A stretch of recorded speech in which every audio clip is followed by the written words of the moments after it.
Sophia thought her marriage to William was a rock-solid American dream, until a single text shattered everything.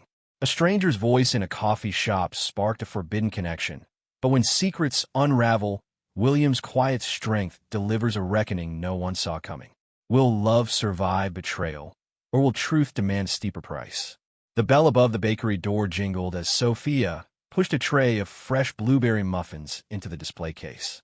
The morning rush in suburban Austin was in full swing, with customers grabbing coffee and pastries before work.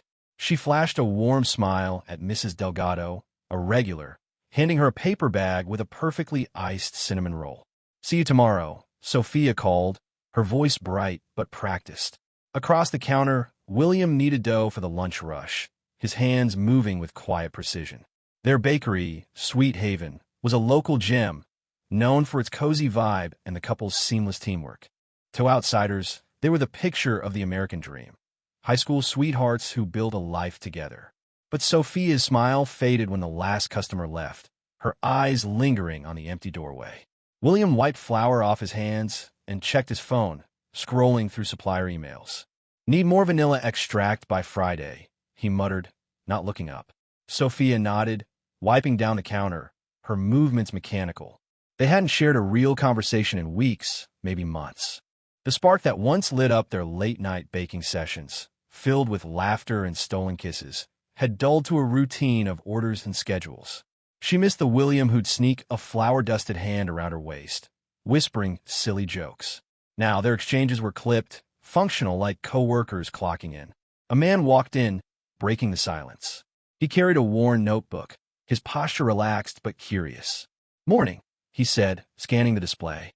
"Got anything with a story behind it?" His voice had a playful lilt, a faint northern accent. Sophia raised an eyebrow, intrigued. "The pecan tarts," she replied, pointing to a tray. "Made from my grandma's recipe, tweaked to survive Texas heat." He grinned, introducing himself as Ethan, a writer researching local businesses for a book.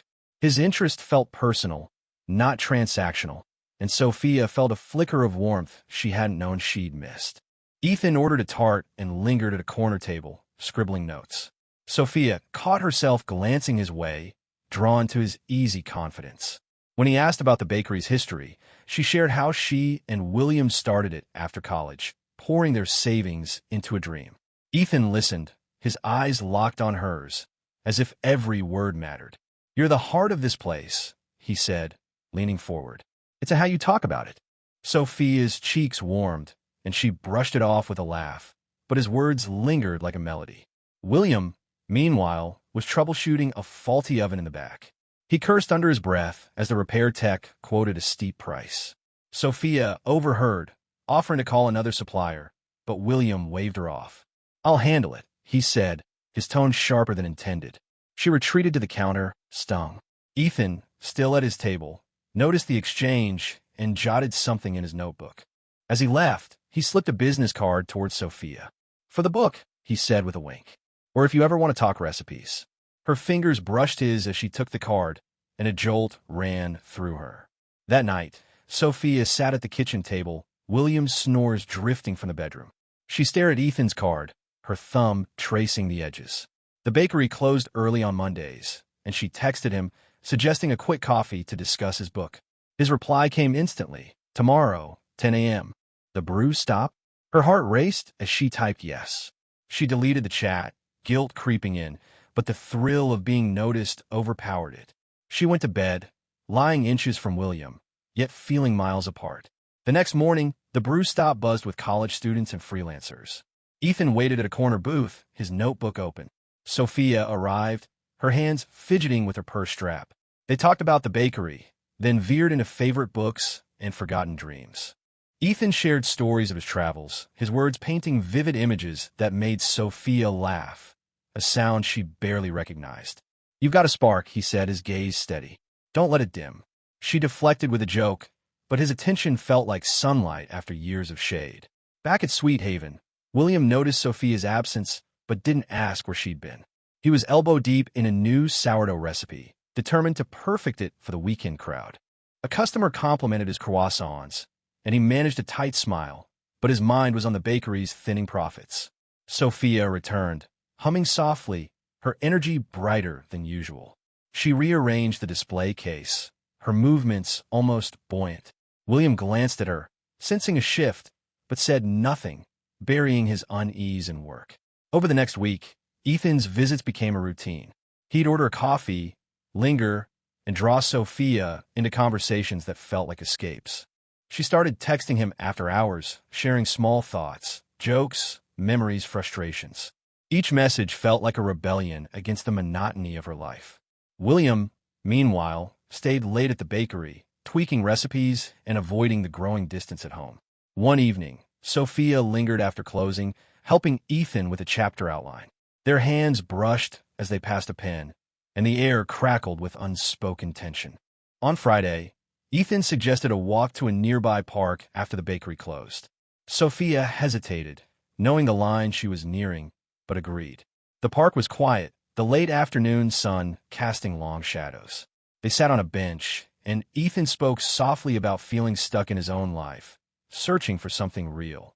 Sophia nodded, her throat tight. When he leaned in, his lips brushing hers, she froze, then kissed him back, her heart pounding with equal parts desire and dread. The world narrowed to that moment, the bakery and William a distant blur. As Sophia drove home, guilt crashed over her like a wave. She parked outside their house, staring at the lit windows. William was inside, probably watching a game or balancing the books. She gripped the steering wheel, torn between confessing and burying the secret deeper. Her phone buzzed. Ethan, texting a simple thank you for today. She didn't reply, but the message burned in her mind. Inside, William looked up from his laptop, his eyes tired but kind. "Long day?" he asked. Sophia nodded, her voice caught, and turned away, the weight of her choice settling like a stone. Sophia's phone buzzed on the bakery counter, Ethan's name flashing. She glanced at William, who was boxing up a customer's order, and slipped the phone into her apron pocket. The morning rush at Sweet Haven kept her moving, pouring coffee, handing out pastries. But her mind replayed the park kiss, a reckless thrill now laced with unease. Ethan's text had grown bolder, hinting at another meeting. She typed a quick reply, "Busy today, maybe tomorrow," and deleted it, her fingers trembling. William called her over to help with a large catering order, his tone neutral but distracted. She nodded, avoiding his eyes, and focused on stacking trays. Ethan showed up just before noon, carrying his notebook as a prop. "Got a minute?" he asked, leaning casually against the counter. Sophia hesitated, aware of William's presence in the back. "Not now," she whispered, handing him a coffee to go. Ethan's smile faltered, but he scribbled a note on a napkin. "Meet me at the park, 6 p.m., and slid it across. She tucked it away, her pulse quickening. William emerged, wiping his hands, and caught the tail end of their exchange. He said nothing, but his jaw tightened as he turned to a customer. After the lunch crowd thinned, Sophia volunteered to run errands, needing air. She drove to the post office, then a supplier, but her thoughts circled Ethan. His attention felt like a lifeline, pulling her from the monotony of her marriage. Yet each step toward him deepened her guilt. Back at the bakery, William was on the phone, negotiating with a vendor. His voice was steady, but his shoulders slumped, a sign of strain Sophia hadn't noticed before. She busied herself with inventory, avoiding conversation. At 5:30 p.m., Sophia told William she'd handle the bank deposit. Instead, she drove to the park. Ethan waited by the same bench, his presence magnetic. They walked along a quiet trail, his words weaving stories of adventure that made her feel alive. When he reached for her hand, she didn't pull away. "This feels right," he said, stopping to face her. Sophia's breath caught, torn between desire and the life she'd built. They kissed again, longer this time, hidden by dusk. Her phone vibrated. William, asking when she'd be home. She ignored it, her heart racing. Back home, William was in the kitchen, reheating leftovers. "Bank took long?" he asked, his tone probing. Sophia mumbled about traffic, avoiding his gaze. She showered, hoping to wash away the guilt, but it clung like damp air. Later, in bed, William scrolled through his tablet, silent. Sophia stared at the ceiling, the distance between them palpable. She wanted to confess, to bridge the gap, but fear of shattering their life kept her quiet. Her phone lit up under her pillow. "Ethan, texting, can't stop thinking about you." She turned it off, her chest tight. The next day, Ethan arrived at Sweet Haven with a draft of his book chapter, asking Sophia for feedback. They sat at a corner table during a slow hour, heads close over the pages. His knee brushed hers, deliberate. She pulled back, glancing at the door, but the contact sent a shiver through her. William walked out from the back, carrying a tray of croissants. He paused, watching them, then set the tray down harder than necessary. "Need help?" he asked Sophia, his voice clipped. She shook her head, flustered, and Ethan left soon after, promising to return. That evening, Sophia stayed late at the bakery, claiming paperwork. William left without questioning her, his silence heavier than usual. Ethan texted, suggesting a coffee shop meetup. Against her better judgment, she agreed. At the shop, he spoke of leaving his freelance life, maybe settling in Austin. "You could be part of that," he said, his hand grazing hers. Sophia's heart pounded, but she deflected, talking about the bakery instead. When she got home, William was asleep, a half-empty beer on the nightstand, a rare sight. Over the next few days, Sophia's meetings with Ethan grew frequent. Quick coffees, walks, moments stolen between shifts. Each encounter deepened her connection to him, but also her dread. William, meanwhile, threw himself into the bakery, experimenting with new recipes late into the night. Customers noticed his extra effort, praising the lemon tarts, but Sophia barely acknowledged it. One afternoon, she left her phone on the counter while helping a customer. William, grabbing a pen nearby, saw Ethan's name flash with a heart emoji. He froze, his face unreadable, then walked away. Sophia sensed a shift in William, but couldn't place it. She caught him staring at her during a rare shared lunch break, his eyes searching. "Everything okay?" he asked, his voice soft but pointed. She nodded, forcing a smile, and changed the subject to a new supplier. That night, Ethan suggested a weekend getaway, just the two of them. Sophia laughed it off, but the idea lingered tempting. She texted him later, agreeing to meet at a bar outside town, far from prying eyes. The secrecy felt thrilling, but also like a news tightening. On Friday, Sophia told William she was visiting a friend after work. He nodded, his expression blank, and said he'd lock up. At the bar, Ethan was waiting, his charm disarming. They talked over drinks, his hand resting on her arm. The conversation turned personal. Sophia admitted feeling trapped in her routine, unseen. Ethan listened, his gaze intense, and leaned in for a kiss. She pulled back, suddenly aware of the line she was crossing. "I can't," she said, standing abruptly. He nodded, disappointed but understanding, and she left, her mind storm. Driving home, Sophia's phone pinged with a message from William. "Need to talk when you're back." Her stomach dropped. She walked into the house, finding him at the kitchen table, her phone in front of him. "Forgot this at the bakery," he said, his voice calm but cold. "Ethan's been texting. A lot." Sophia's breath caught, her mind racing for excuses, but none came. William stood, his eyes meeting hers for the first time in weeks.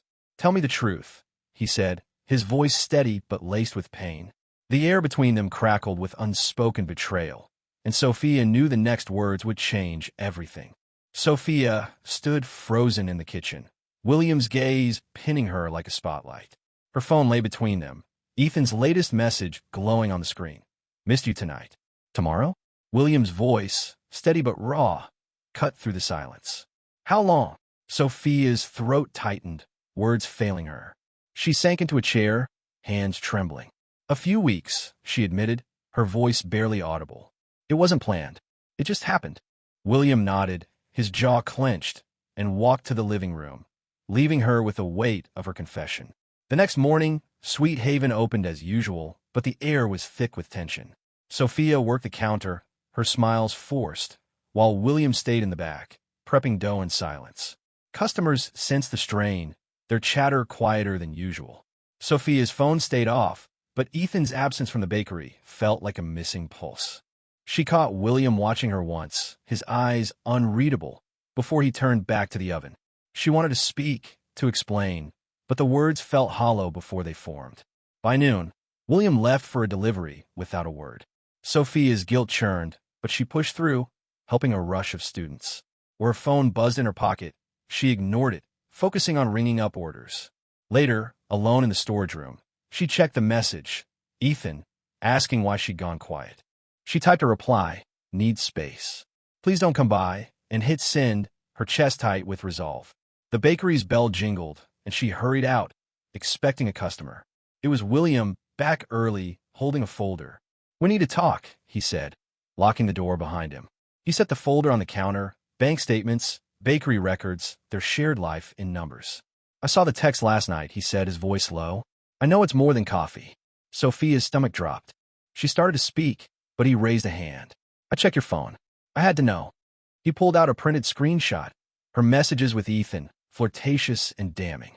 Sophia's face burned, shame mixing with defiance. "You went through my phone?" she asked, voice shaking.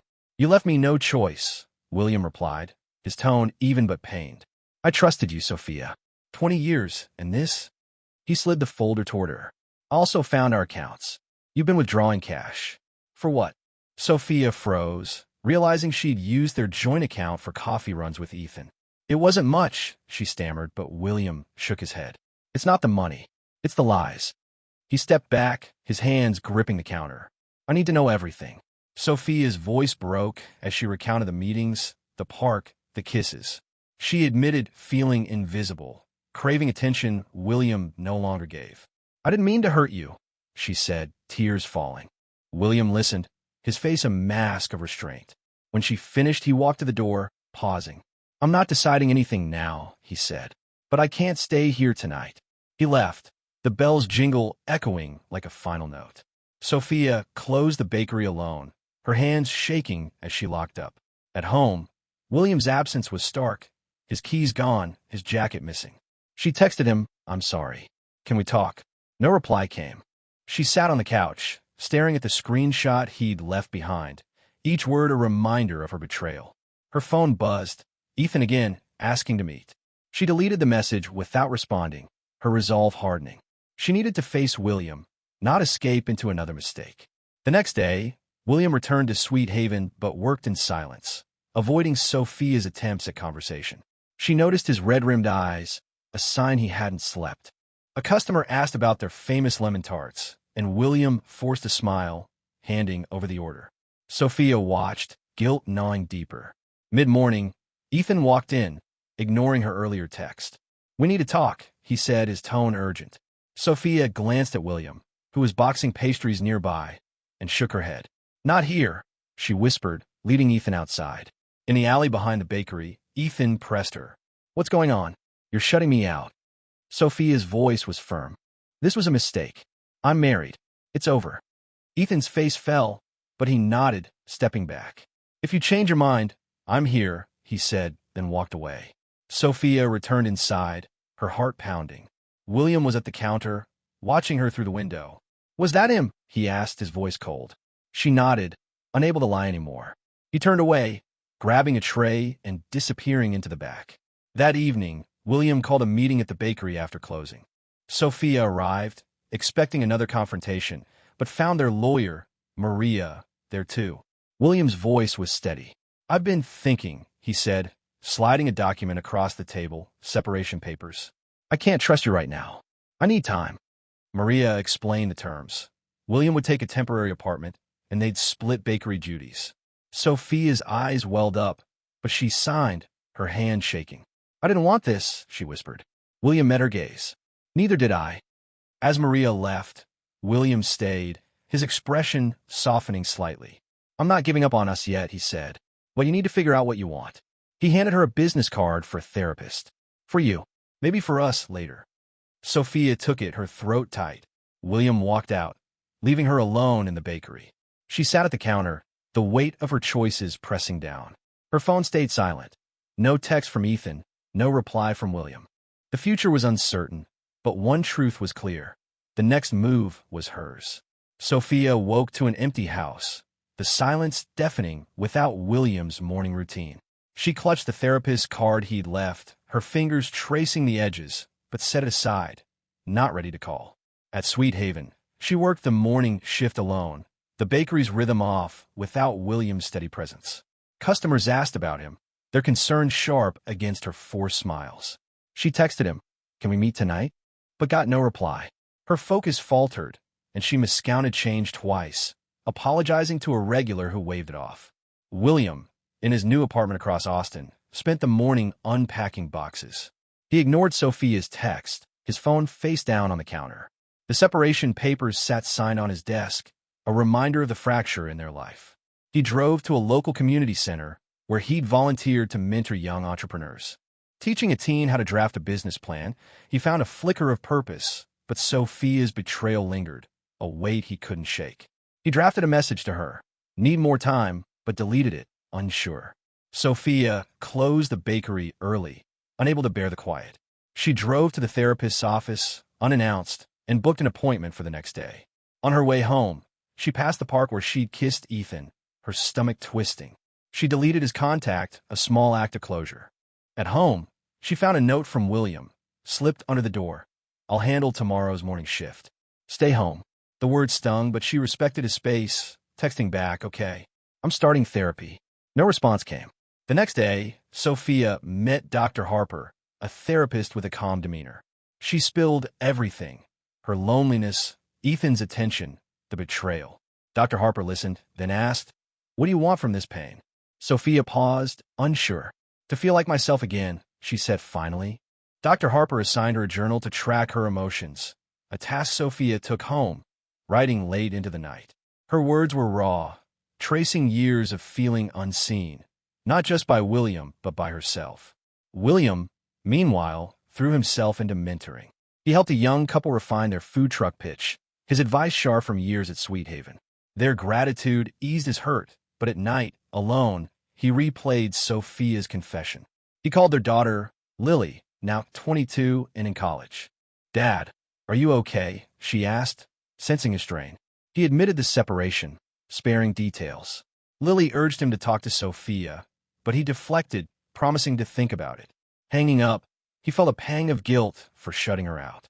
Sophia's therapy sessions became weekly, each peeling back layers of her choices. She realized she'd buried her own needs long before Ethan, settling for routine over fulfillment. At the bakery, she and William worked opposite shifts, their interactions brief and polite. One afternoon, a supplier mentioned William's mentoring, praising his generosity. Sophia's chest tightened. She hadn't known. She left a note on his desk. "Proud of what you're doing. Can we talk soon?" William found it, his resolve softening, but he didn't respond. A week later, Sophia attended a women's support group Dr. Harper recommended.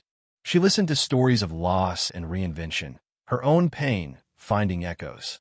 She volunteered to help organize their next event, a small step toward purpose. At the bakery, she started experimenting with new recipes, her creativity rekindling. A customer raved about her lavender scones, and for the first time in weeks, her smile was genuine. She texted William a photo of the scones, hoping to bridge the gap. He replied, "Looks good. Busy now." It was progress, however small. William's mentoring grew into a weekly workshop, drawing local business owners. He invited Sophia to one, a neutral gesture.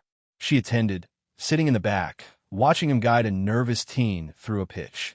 His patience, once so familiar, stirred memories of their early days. After, they talked briefly about the bakery's schedule, their first real conversation in weeks. "I'm trying," Sophia said, her voice low. William nodded. "I see that. Just not there yet." He left, but his tone held less ice. Sophia's support group became a lifeline. She shared her story, the words less heavy each time. One evening, she helped a woman named Carla draft a resume, her own skills sharpening. At home, she found a voicemail from Lily, who'd heard about the separation from William. "Mom, call me," Lily urged. Sophia dialed, bracing for anger, but Lily listened, her voice soft. "I just want you both happy," she said. Sophia cried, promising to keep her close. The call left her lighter, determined. William faced his own reckoning. At a mentoring session, a young baker asked how he balanced work and family. William hesitated, then admitted, "I didn't. Not always." The truth stung. He drove to Sweet Haven after hours, finding Sophia testing a new recipe. "We need to talk," he said, his voice steady. She set down her mixing bowl, nodding. He admitted his own failures, prioritizing the bakery over their marriage, ignoring her drift. "I wasn't there," he said. "But what you did, it broke something." Sophia nodded, tears falling. "I know. I'm trying to fix me first." They agreed to keep talking, No promises made. William stayed at his apartment, but they shared a coffee at the bakery the next morning, discussing logistics. Sophia mentioned her support group. William shared his mentoring. The conversation was cautious, but honest. As he left, he squeezed her hand, a fleeting gesture that lingered with her. Back home, Sophia wrote in her journal, "I hurt him, but I'm not done fighting for myself." The bakery's bell rang the next day, and she stepped into her shift, a quiet resolve building. Sophia locked Sweet Haven's door after a long Saturday shift, the bakery quiet without William's presence. Their cautious conversations had grown steadier, but he still lived in his apartment, and no decision had been made about their future. She drove to her support group, where she now led a weekly workshop for women rebuilding their lives. Today, she helped a single mother named Tara draft a business plan for a catering service, her own experience at the bakery guiding her advice. Tara's gratitude sparked a pride Sophia hadn't felt in years. William, across town, wrapped up a mentoring session at the community center. His workshops had gained traction, with local news covering his work with young entrepreneurs. A reporter asked about his inspiration, and he mentioned Sweet Haven, pausing when Sophia's name came up. "She's always been the heart of it," he said, the words slipping out. Driving home, he replayed their recent talks, her efforts to change stirring something he wasn't ready to name. He texted her, "Saw the article about your group. Good work." Her reply, "Thanks. Means a lot," felt like a small bridge. Sophia's therapy with Dr. Harper had shifted to deeper questions. What did she want her life to mean? She journaled about rebuilding trust, not just with William, but with herself. At the bakery, she introduced a new menu of her own recipes, customers raving about her spice chai cookies. Lily visited, noticing her mother's renewed energy. "You seem lighter," she said over coffee. Sophia admitted the affair's fallout had forced her to face her own emptiness. "I'm learning who I am again," she said. Lily hugged her, promising to stay close. William met with their lawyer, Maria, to review the separation terms. He hesitated when she asked if he wanted to move toward divorce. "Not yet," he said, surprising himself.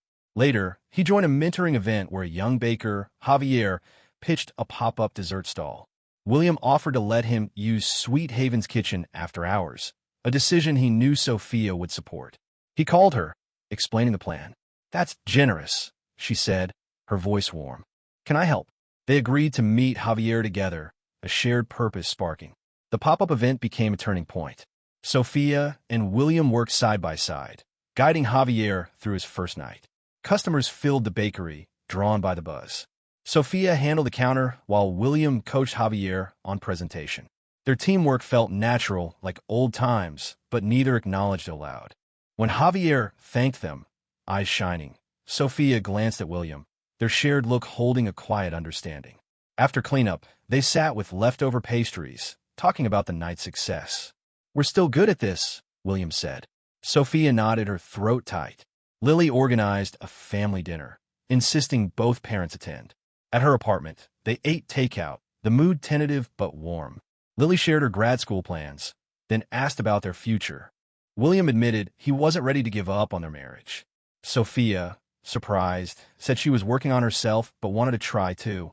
"No promises," she added, honest. Lily smiled, relieved. Driving home, William reached for Sophia's hand, a fleeting gesture. She didn't pull away, hope flickering. Sophia's support group hosted a fundraiser, and she invited William to attend.